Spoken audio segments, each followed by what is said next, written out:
especial de las señales de los tiempos. Esta mañana excusamos a Magdiel Narváez, que está en una situación personal. Es verdad que le impide estar con nosotros en el estudio y en el segmento esta mañana lo excusamos. Obviamente en las señales de los tiempos, como un segmento de este programa, pues tenemos a otro experto en temas de escatología, en el libro de Apocalipsis, porque escribió un libro basado en el libro de Apocalipsis, y es el doctor Samuel Pagán, que todos conocemos y queremos tanto. ¿Cómo está? Buenos días. Hola, buen día. Saludos aquí de madrugada. Acá es donde estamos. Dios les bendiga mucho. ¿Cómo les va? Nos va súper bien. ¿Nos puedes demandar por despertarte? Tan temprano. Tengo una póliza aparte que cuando Nueva Vida despierta un recurso a cierta hora de la madrugada, cubre demandas por ese delito. Qué bueno estar con ustedes y qué bueno saludar a toda la comunidad puertorriqueña. Siempre es un gusto estar en diálogo con la gente nuestra de allá. Eso es así, Samuel. En esta horita de la mañana tengo la oportunidad de haber leído tu libro, y una de las cosas que me fascinó del libro de Apocalipsis que compartes con la gente es que el libro de Apocalipsis es un libro, ¿verdad?, que la mayoría conceptúa que es el libro de la Biblia más difícil de entender. Y que al mismo tiempo la gente lo ha utilizado tal vez un poquito más, o la imagen que se tiene del libro de Apocalipsis, que es un libro no solamente el más difícil de entender, sino que es un libro que incita al miedo, al terror, y no es menos cierto que hoy día la iglesia en general, no sé cuál es la impresión de mis compañeros, es el libro que nadie quiere hablar, y lo más que conocemos de Apocalipsis es el mensaje a las 7 iglesias, pero no escuchas nada más del libro de Apocalipsis en términos generales cuando ves millones de iglesias en el mundo que predican el evangelio, como que Apocalipsis, no me hables de eso. En el libro tú traes una parte bien bonita, que es la parte donde no niegas un proceso de acontecimientos que en algún momento se desatan sobre el mundo, pero lo acompañas siempre del amor, de la misericordia del Señor, porque está clarito en el libro que su actitud es dar oportunidad de salvación aún en medio de un mundo tan caótico como pinta Apocalipsis. Qué bueno. Oye, ¿lo leíste? ¿Cuál de los libros leíste? ¿El tiempo está cerca o Apocalipsis, interpretación eficaz? Yo tengo el que la portadita completa es verde, de color verde. Muy bien. Una interpretación eficaz. No, leíste. Qué bueno. Mira, déjame comenzar este diálogo diciéndote una afirmación teológica. Y es que, para comenzar, nosotros tenemos que entender que el libro de Apocalipsis es parte de la Biblia. Entonces, ya lo ubica debajo de una sombrilla teológica de revelación de Dios. O sea que tan revelación divina es Apocalipsis 2, con el mensaje de la iglesia, como el Salmo 23, como Isaías 40, como Mateo 5. O sea que el libro de Apocalipsis contiene ese mensaje de Dios necesario en la sociedad contemporánea, pero que este mensaje viene vestido con un idioma singular que se conoce como un idioma apocalipticista, que es un idioma poético, que es un idioma lleno de significado. Es un idioma donde los colores tienen significado, donde los números tienen significado, donde las imágenes tienen significado. Entonces, cuando tú tienes en un mismo versículo colores, números, imágenes en el mismo versículo, entonces se complica, porque las posibilidades de interpretación aumentan. Yo siempre le digo a la gente, uno, que reconozca que Apocalipsis es parte de la palabra de Dios, y segundo, que hay que interpretar el libro a la luz de toda la revelación divina, todas esas imágenes que dijeron en Isaías y en Ezequiel y en Mateo, pero al mismo tiempo hay que entender que como el libro se escribe en un momento de persecución y en un momento de dificultad para los creyentes, el vidente utilizó un idioma entendible para los creyentes, pero que se le hacía difícil al Imperio Romano comprender, y eso le daba sentido de seguridad, y eso le daba sentido de paz, que podían seguir adelante con su ministerio. Una recomendación al leer el libro de Apocalipsis, doctor, se pudiera hacer, pregunto, intentar vaciar la mente de todas las cosas tan distintas que hemos escuchado durante toda la vida con relación a la interpretación del libro, o realmente todo lo que hemos escuchado hasta ahora, por el contrario, nos va a ayudar a entender al final todas estas cosas. Mira, tú sabes que la misma escritura dice que uno tiene que escucharlo todo y retener lo bueno. La verdad de Dios es que el libro de Apocalipsis, el día de hoy, digamos ahí en Bayamón, en Ponce, en cualquier sitio de la Biblia, nosotros tenemos con respecto al libro de Apocalipsis dos tipos de enseñanzas, dos tipos de predicaciones. Hay iglesias y predicadoras y predicadores que usan el libro de Apocalipsis casi nunca lo usan. Solamente lo usan cuando de alguna manera u otra los creyentes no obedecen y no quieren participar en la iglesia y no quieren participar en los comités, se arman del libro de Apocalipsis y predican de que pero tengo una cosa contra ti, y ahí tiene otra vez que usan el libro de Apocalipsis es cuando alguien muere. Entonces predican: allí no habrá llanto, ni dolor, ni tristeza. Entonces, esta es la forma que se usa el Apocalipsis. Otras personas utilizan el Apocalipsis para todo. Entonces, hay un eclipse solar, eso está claramente predicho en Apocalipsis 5:6. En la Valdoriotti de Castro, y se dice, esto está claramente predicho en Apocalipsis 10:1. Apocalipsis, entonces se hace difícil entender eso. O sea, que esos son los dos polos. Entre esos dos polos hay un acercamiento adecuado, pertinente, necesario, donde se lee el libro de Apocalipsis a la luz de toda la revelación de Dios, comprendiendo ciertamente las imágenes del libro. Y te voy a dar un ejemplo sencillo, que me preguntaron estos días en la televisión, que yo creo que puede ayudar, y para el que no haya preparado el sermón para el domingo que viene, que pueda utilizarlo. ¿Sabes que en Apocalipsis 5 se revela Dios al vidente, y el vidente no puede abrir el libro, el rollo, y empieza a llorar? Y cuando llora, el vidente le dice: no llores. Entonces mira los verbos: porque el león de la tribu de Judá, es el verbo que usa, es ha vencido, está en pasado. O sea que abrir el libro no es físicamente abrir la página de la Biblia, es comprenderlo. Abrir el libro es una imagen literaria que habla de comprensión, de entendimiento. Y el único que nos puede abrir el libro, es decir, ayudarnos a entender el texto bíblico, es el león de la tribu de Judá, que es una referencia a Jesús de Nazaret. Esto quiere decir que en los evangelios Jesús vino como oveja, como cordero llevado al matadero, pero en el Apocalipsis no. En el Apocalipsis viene como un cordero triunfador, y ese cordero se transforma en león, el león de la tribu de Judá. Es decir, que cuando uno lee el texto bíblico, lo ve así superficialmente, como una palabra de consolación, ¿verdad?, positiva. No llores, que el Señor está contigo. La verdad es que tiene un mensaje profundo extraordinario. No llores, porque está contigo uno que ya venció. No es que te promete que va a vencer, que ya venció, que es una referencia al poder divino sobre la muerte. Porque Cristo Jesús, el Señor, es la muerte de la muerte. Y eso se conoce como la victoria. Y la muerte es como el enemigo último, como el enemigo mayor, del cual nosotros no podemos, al cual nosotros no podemos vencer.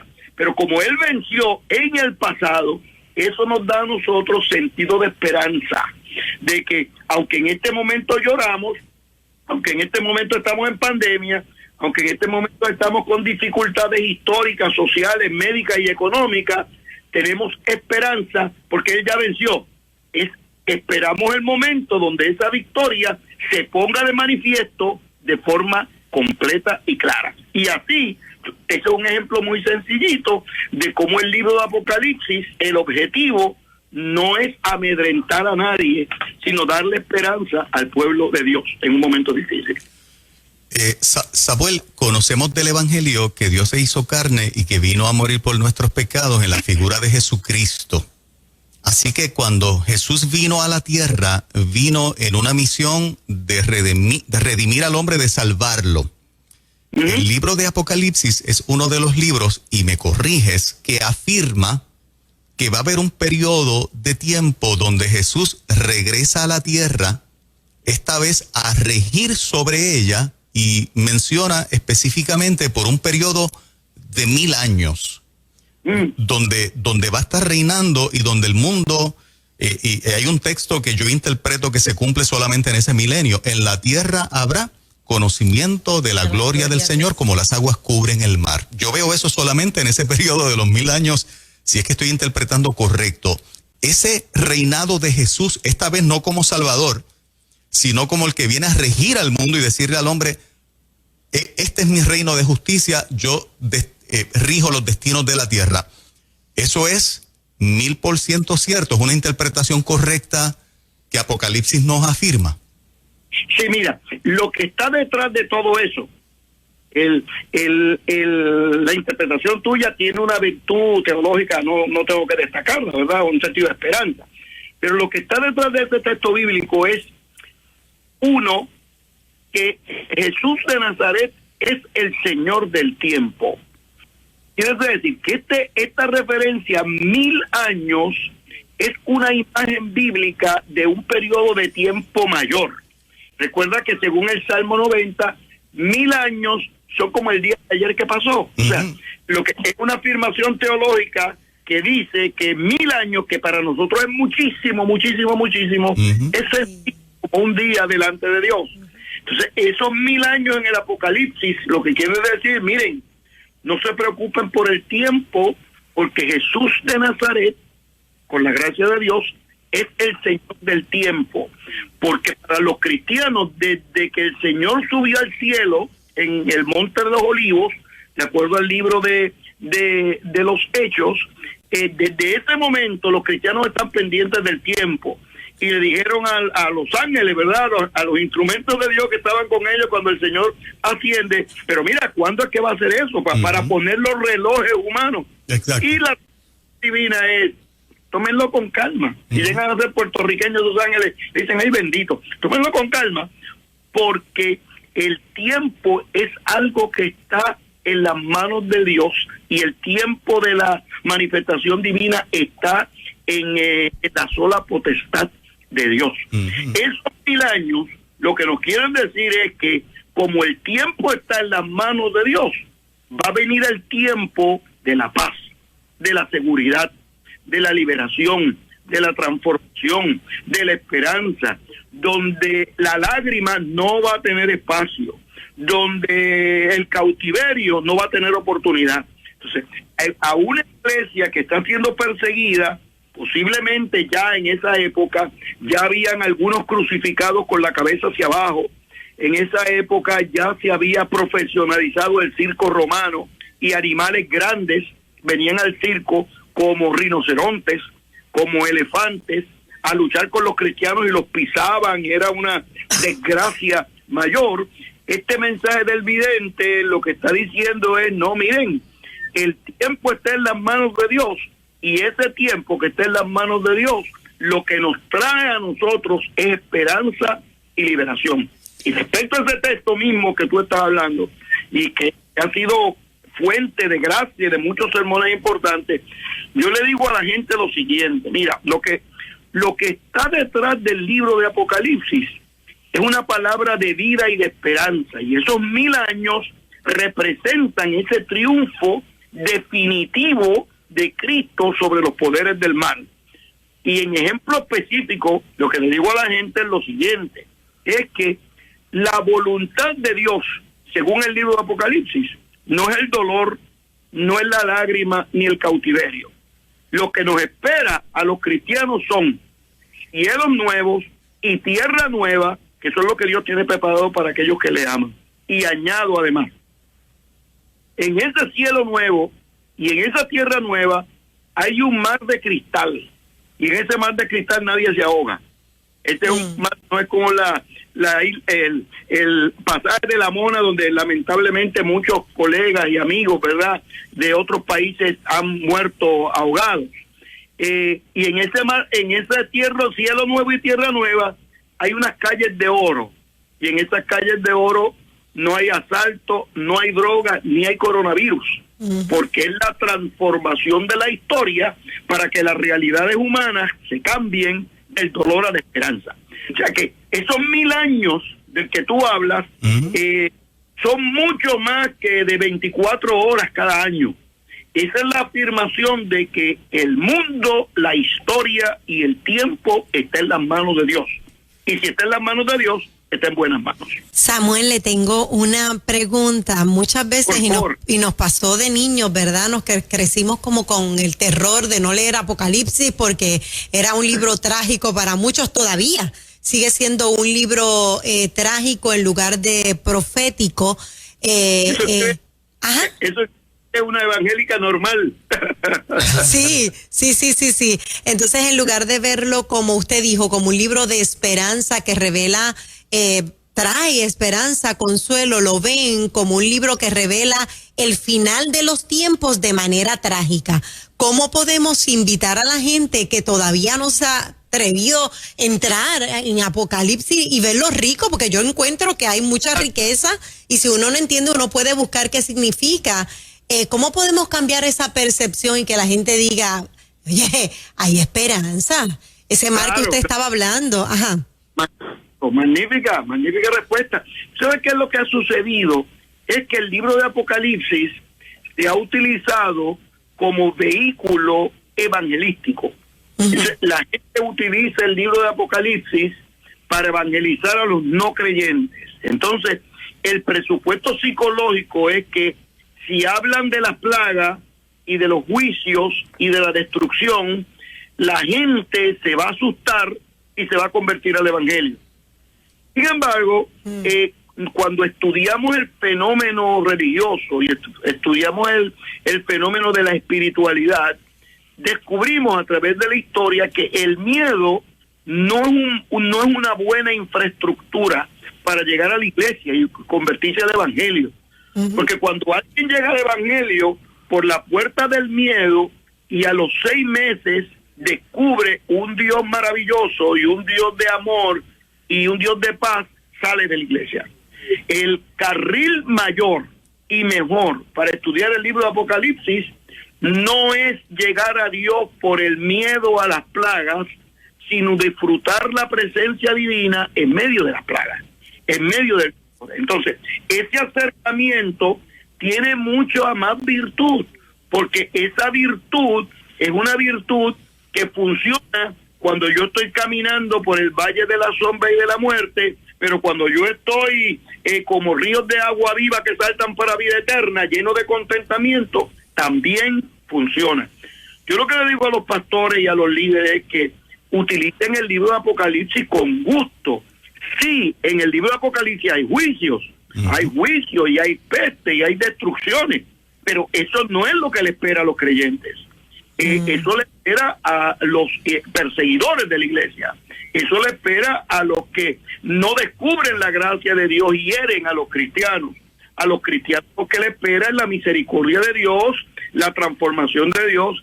Y respecto a ese mismo pregunta que me hace, un componente importante en el libro de Apocalipsis que a veces no tomamos en consideración es que si usted, ahora mismo cualquier persona que esté escuchando esta entrevista, si busca una Biblia contemporánea que esté dividida en párrafos, descubrirá que en el libro de Apocalipsis, en todos los capítulos, hay un poemita pequeño que se conoce como una doxología. Entonces, cuando el libro va y cuenta las plagas, de pronto hay un paréntesis que dice, y a él sea la gloria, la honra, el imperio y la potencia por los siglos de los siglos, amén. Entonces, viene la otra plaga y vuelve, y al Señor sea la gloria, y a Dios y al Cordero sea el imperio y la potencia por los siglos de los siglos, amén. O sea, que en el libro sistemáticamente hay una serie de afirmaciones, de doxologías, de alabanzas, de gratitudes a Dios, donde los creyentes abren los ojos y dicen, caramba, este dolor que yo tengo, según el apóstol Pablo, es una leve tribulación momentánea. Lo que me espera para mí, eso es mucho mayor de este dolor momentáneo que estoy viviendo. Samuel, si en un estudio, en un estudio de la palabra, en un estudio general de la Biblia, una persona que quiere comenzar a estudiar la Biblia parte por parte, ¿en qué punto de ese estudio se debería incorporar el libro de Apocalipsis o se debería dejar así como está cronológicamente o como lo trae la Biblia para el final? Buena pregunta también, buena pregunta. Mira, cada denominación, cada grupo cristiano tiene sus prioridades teológicas, ¿verdad? Uh-huh. A nosotros en las traducciones de la Biblia, ¿sabes? A lo que yo me dedico es a traducir la Biblia, ¿verdad? Desde Jerusalén. Nos preguntaron cómo editar una Biblia que ayude en eso mismo que tú estás indicando. Uh-huh. ¿Qué orden? ¿Por dónde empiezo? Vamos a preparar un currículo, kindergarten, primer grado, tercero, sexto, escuela intermedia, escuela superior, etcétera. Un acercamiento que hemos preparado en la sociedad bíblica es tener la Biblia y estudiar el Nuevo Testamento por el carril cronológico. De esa manera comenzaríamos con Marcos, luego de Marcos estudiaríamos Mateo, luego Lucas y Hechos, y el último de los evangelios, Juan. Luego estudiaríamos las epístolas del apóstol Pablo, más antiguas, desde primera y segunda de Tesalonicenses, seguimos, y la última sección cronológica sería la literatura juanina, primera, segunda y tercera de Juan, y el libro de Apocalipsis. Porque para estudiar el libro de Apocalipsis, no solamente uno tiene que saber leer, leer físicamente, sino comprender las imágenes. Por ejemplo, ¿qué significa la copa? Bueno, si le preguntamos a Felipe Rodríguez con las canciones, ¿verdad? Digo, pues la copa es dolor, soledad. En la Biblia, la copa es un símbolo de la ira de Dios, desde los profetas. Entonces, ya no solamente es el envase, sino la simbología. Otro ejemplo, el caballo en la literatura bíblica es símbolo de autoridad, porque la gente iba a pie. Entonces, el que se montaba a caballo eran los generales y los reyes, o sea, por el carril militar y por el carril político. Otra imagen, el candelero, el menorá en hebreo. El candelero es símbolo de la presencia de Dios, porque el candelero estaba en el templo de Jerusalén encendido, que es símbolo de la luz, de la misericordia, de la gracia de Dios. Entonces, cuando uno lee el libro de Apocalipsis, las imágenes juegan un papel protagónico. Por ejemplo, los números. Siempre a mí me llaman siempre, tarde o temprano llegamos al 666.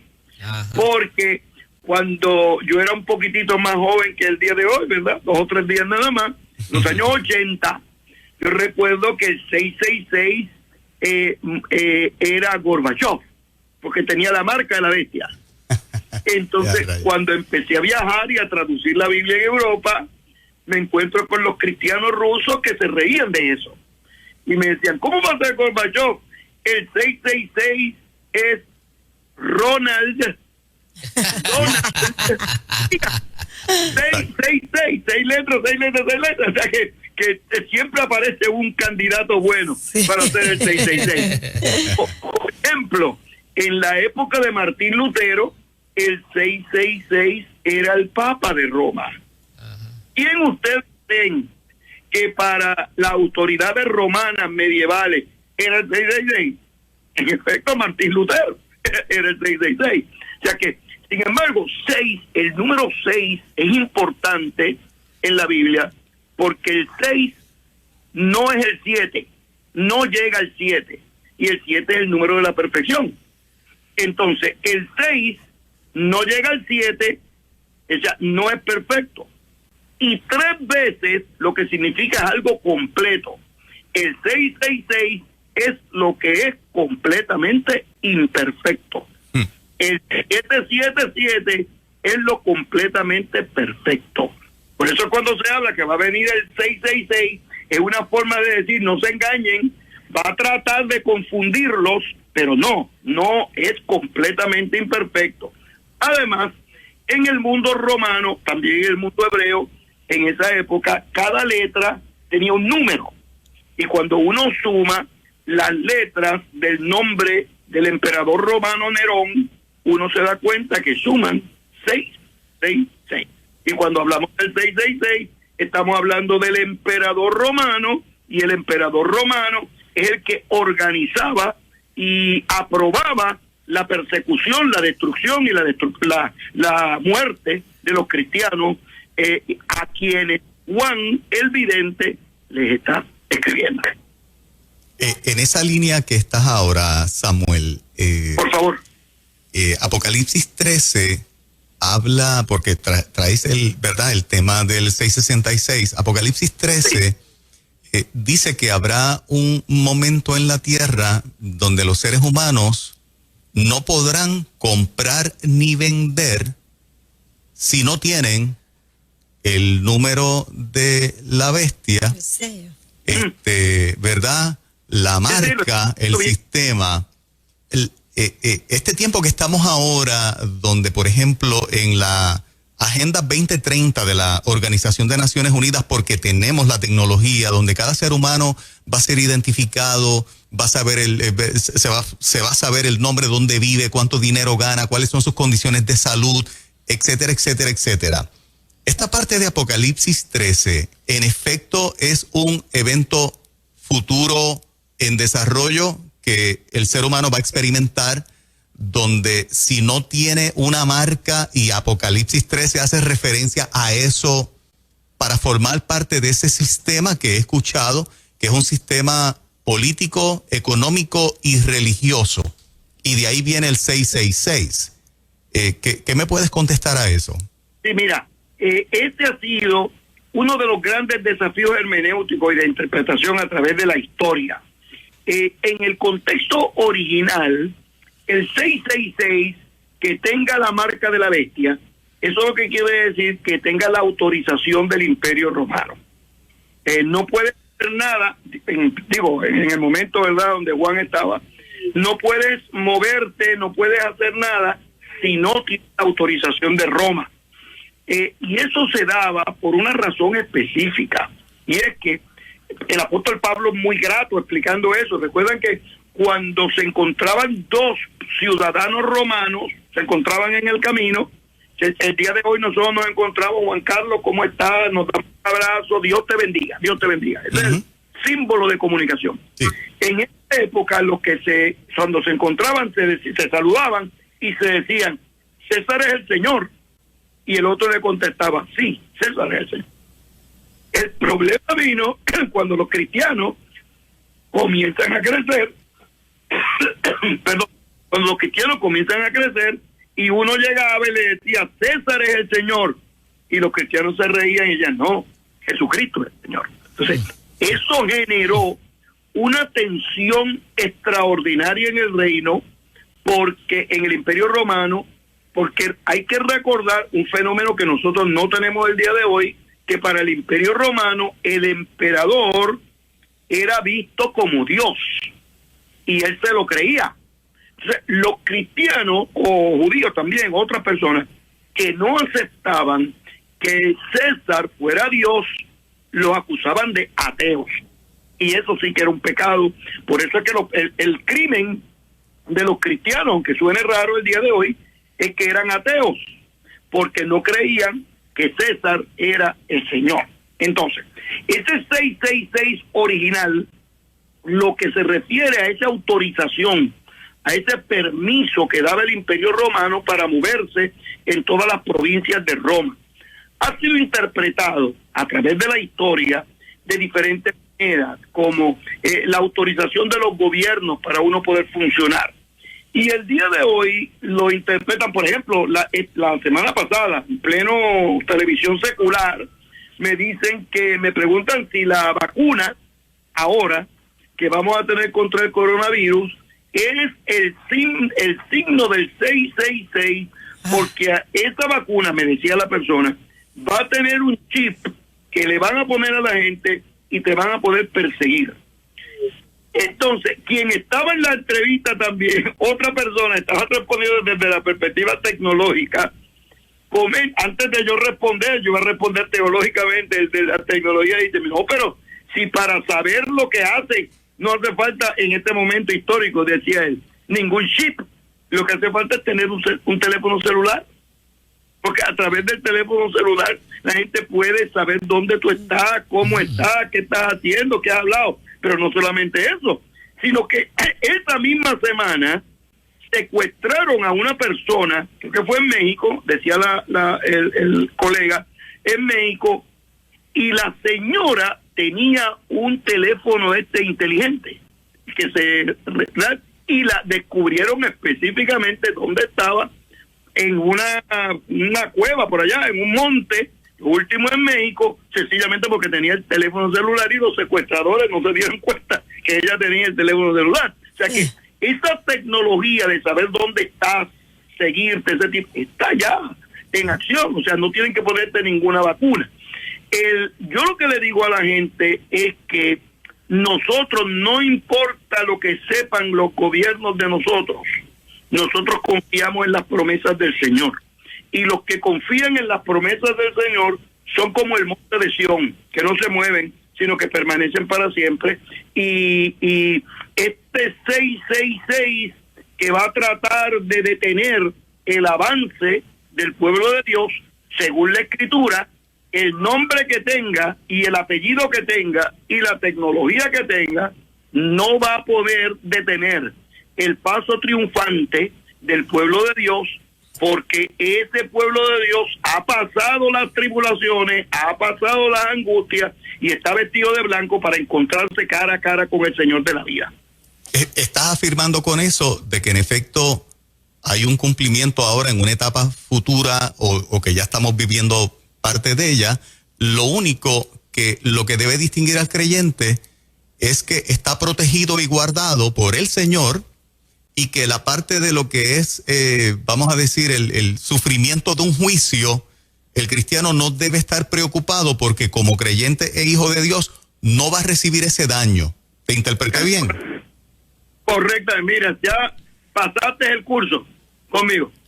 Una vez se entienda eso, esté en buen carril, porque acuérdate que la estructura teológica, la intención temática, la motivación espiritual del libro de Apocalipsis es decirle a los cristianos, miren, el imperio romano es poderoso, persigue y mata, pero el Dios bíblico tiene poder sobre el imperio y nos va a dar la victoria por medio de nuestro Señor Jesucristo. Entonces, ese mensaje uno lo ve repetido en el libro de Apocalipsis desde el capítulo 1 hasta el capítulo 22. Y te voy a dar otro ejemplo, ¿verdad?, grato para las predicaciones del domingo que viene. Cuando estamos estudiando, yo acabo de mandar hace 2 semanas un nuevo libro a Editorial CLIE que se va a llamar Jesucristo es el Señor, una comprensión teológica de la cristología en el Nuevo Testamento. ¿Qué pasó después de la resurrección?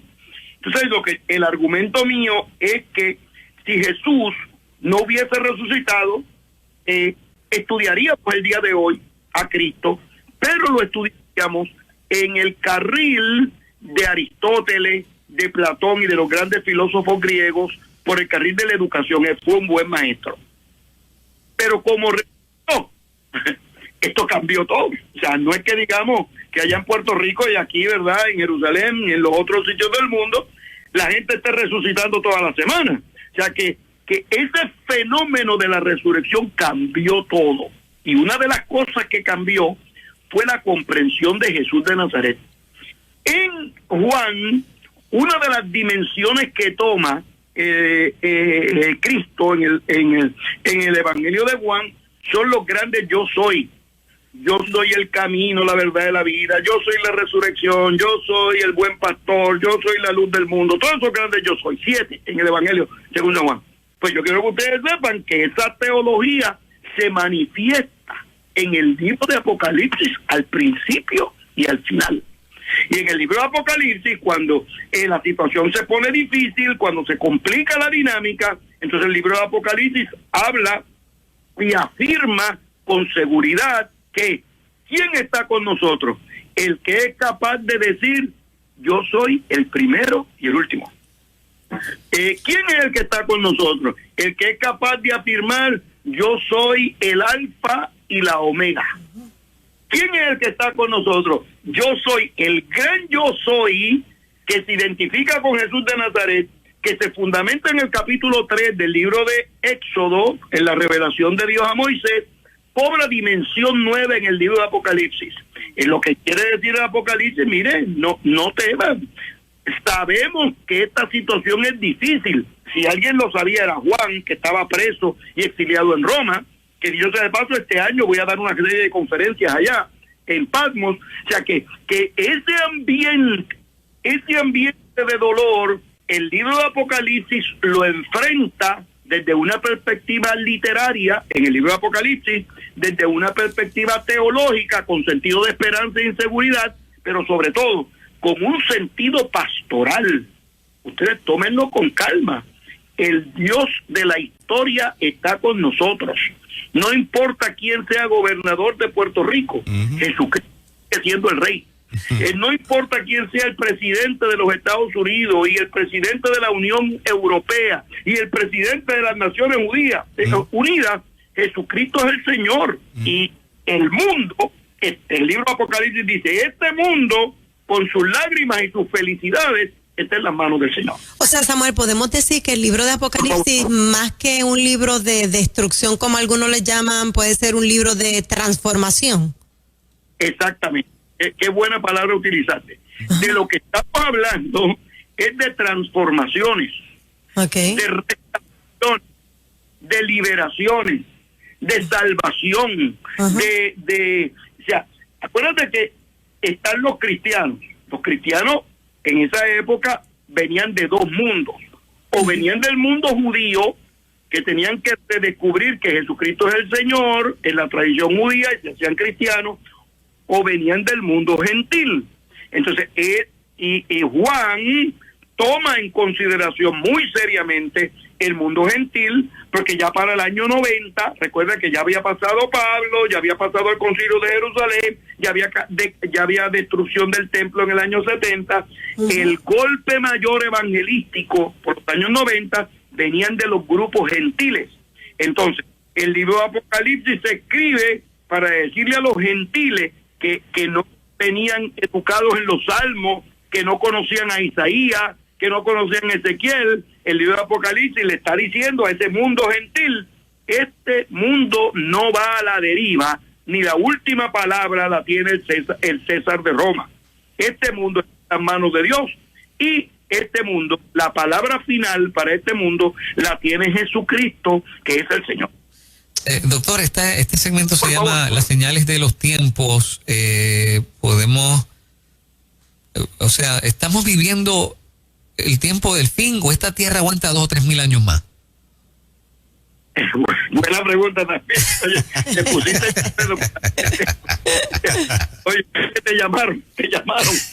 Mira, desde el momento final, desde el momento inicial del desarrollo de la iglesia, nosotros vivimos en los últimos tiempos.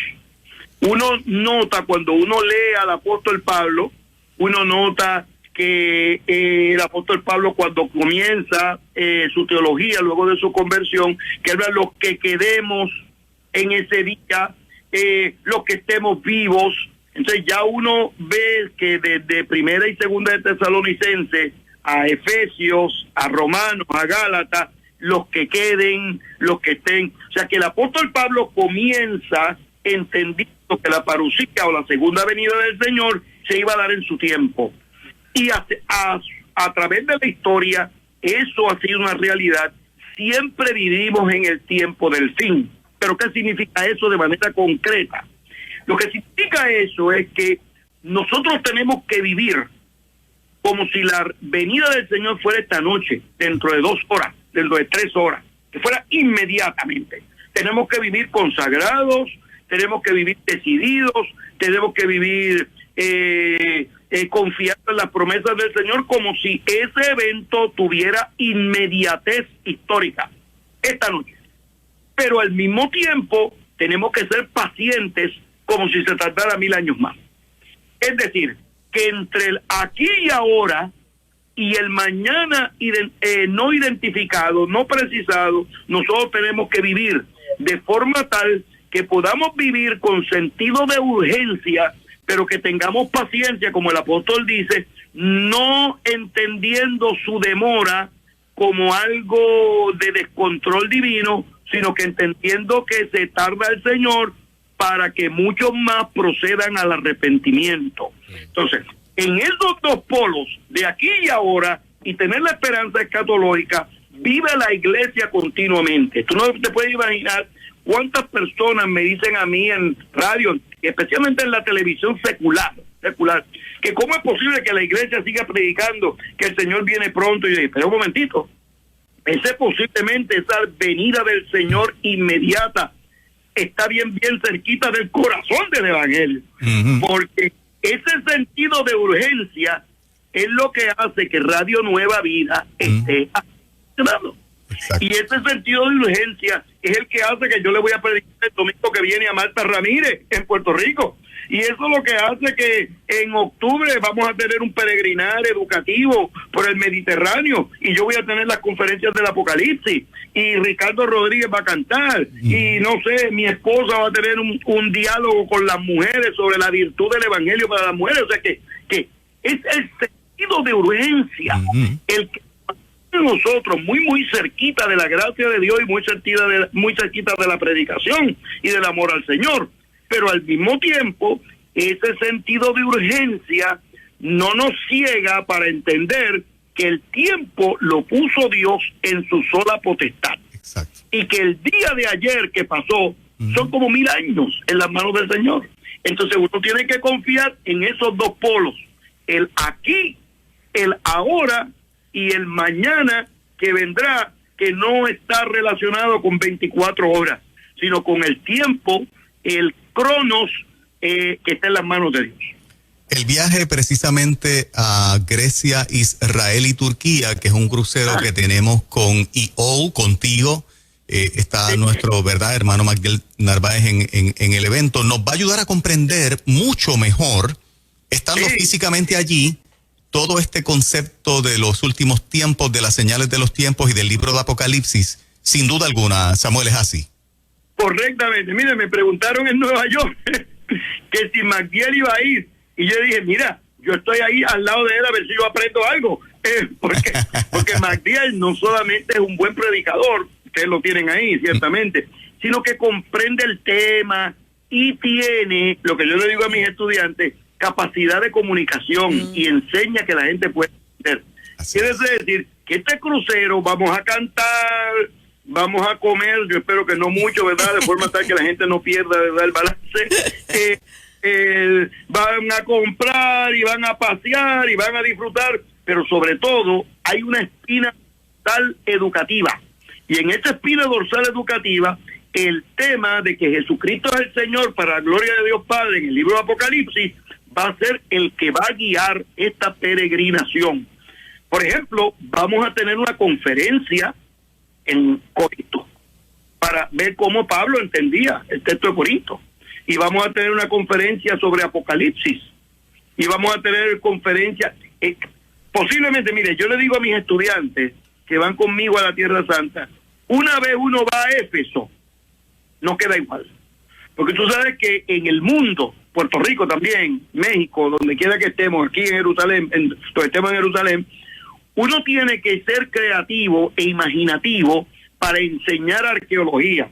Entonces uno se para en un lugar donde hay unas piedras y uno le dice a los estudiantes, imagínense aquí que estaba el templo, imaginen el templo y el menorá, imaginen dónde estaba el lugar del sacrificio, entonces uno pone PowerPoint y ese tipo de cosas. En Éfeso no. En Éfeso uno va y se para en el templo de Diana, y ahí habla de Diana, y se mueve un poquitito y se va a la biblioteca de Celso y camina un poco más y va al Teatro Romano donde el apóstol Pablo predicó. Y camina un poco más y se encuentra con la primera iglesia cristiana que tenemos ahí. Se acaba de descubrir el templo donde se reunían los cristianos. Donde posiblemente, ¿verdad? Éfeso es uno de los lugares más arqueologados, si existe la palabra, donde ya la arqueología no son 4 piedras en el piso, donde se requiere la creatividad del maestro y la imaginación del maestro, sino que ahí uno puede ver en vivo. Y allí vamos a tener una conferencia allí. Yo estoy esperando, yo espero que Magdiel no esté escuchando esta conferencia, porque allí yo voy a hacerle 4 o 5 preguntas, pero en vivo. Tremendo. Está sorprendido porque 4 brasileños se enteraron por Nueva Vida y ya se montaron en el viaje. ¡Wow! Sí, esta semana, ustedes saben que nosotros, Nueva Vida tiene su sistema de mercadeo extraordinario, ciertamente. Nosotros también y otros, son miles y miles y miles, pasan ya, no sé, 1 millón, 1,5 millones. O sea que uno tiene diversos niveles, pero si el programa es en portugués, lo más probable es que los más que vengan son de Brasil y de Portugal. Si el programa es en inglés, pues lo más probable es que vengan de Estados Unidos, de Inglaterra, de Australia. Pero este programa es en español. Va a haber Puerto Rico con ustedes, personas de Estados Unidos, de México, Colombia, diversos lugares. Pero de momento, y estamos matriculando, el barco va, esto es un éxito extraordinario. Pero lo interesante es que esta semana me llama mi asistente y me dice, doctor, ¿usted está consciente que esto se está oyendo en Brasil? Y en Brasil. Wow. Entonces, ¿qué pasó? Porque hay 4 personas, no 4 familias, pero de esas familias 4 se inscribieron ya. Y tú no me digas eso. Entonces, anda una nota y dice que ellos son seguidores de ustedes a través de internet. No sé si tú tienes algún programa de internet que ellos están llegando. La aplicación, la aplicación de la emisora. Y nos contentamos mucho. Qué bueno. Aquí en Puerto Rico, el que nos escucha, llame a Pronto Travel 798-6455. 798-6455 es nuestra agencia para este viaje. Y como siempre, Samuel, gracias por estar con nosotros este rato. Te demostraste algo. Eres un profesor que a las 7 de la mañana tienes al estudiantado pero pegado. El estudiante es que se tiene que cuidar porque el profesor está bien despierto. Está bien alerta. El estudiante de acá a las 7, el de allá a las 6. Exacto, sí. El profe se levantó a las 6. El profe se levantó a las 6 y hay gente que quizás de allá estuvo escuchándonos también a las 6. ¡Wow! Mira, ¿te despertaste así de fácil o con un café fue que lograste estar así de activo? Me desperté con un café sólido. Samuel, ¿te acuerdas de Tito Lara? Claro. ¿Quién se va a acordar de cada vez que nace una criatura más? Pues por aquí encontré una de sus canciones, una que se llama Pronto Vendrá. Wow. Para cerrar el segmento, un abrazo, doctor. Un abrazo fuerte y qué gusto estar con usted y saludar a toda la comunidad puertorriqueña. Muchas bendiciones. Claro que sí, un abrazo. Un abrazo. Bueno, tremendo estuvo. Tremendo. Espectacular. No, y con el cierre de esa canción. No, fíjate. A ver si se acuerdan de esto. A leer Apocalipsis, esa es la asignación que tenemos. Ahí va.